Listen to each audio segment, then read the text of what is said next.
Dream a little dream of me. Welcome kindreds, it's Jessica the Story Witch. So today I'm going to do prompts 12 and 20 from the 31 Days of Tarot Challenge that Ethony has started over on her blog. She's been doing it for the last couple of years now.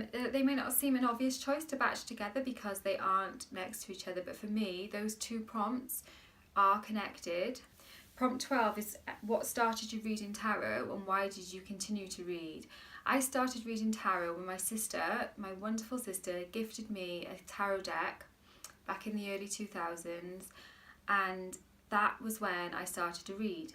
I'd been interested in it for such a long time before that, since I first heard of tarot when I was about 9 or 10 years old, and I was like, wow, that sounds awesome. And I used to use like normal playing cards sometimes to do that. I used to play games with friends sometimes where you'd like try and guess what the next card was going to be and try and do readings with like playing cards, which I know is like a whole actual thing, but I didn't know that at the time. I was just kind of playing around with it and because I wanted a tarot deck basically.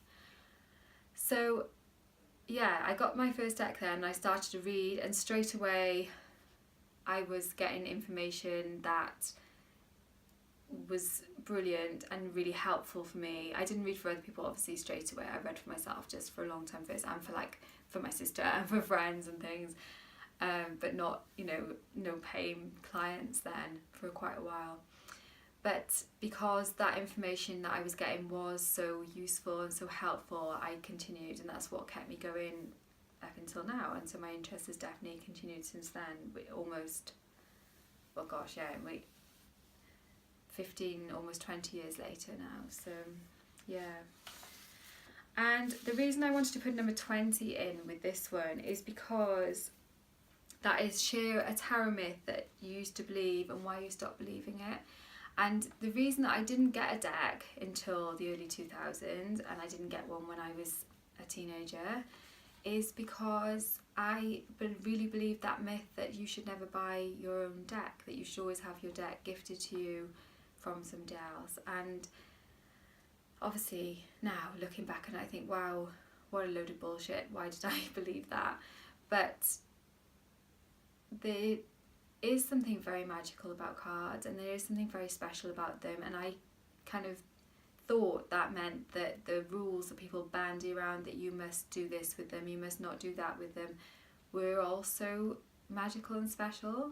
But actually what I've realised is that individual's connection with the card that's so important, and how the cards speak to you and how they speak through you that is important, and not all the kind of extraneous bullshit made up stuff around the outside, like you can't buy your own deck and you should never read in this situation, or all those rules that kind of pop up. So yeah, that's why I wanted to do 12 and 20 together, and I hope that has been vaguely interesting for you. If you're doing the 31 Days of Tarot Challenge as well, then link your videos down below so I can come over and watch them and subscribe to your channel. Warmest blessings, guys. Thank you so much for watching, and I will see you soon.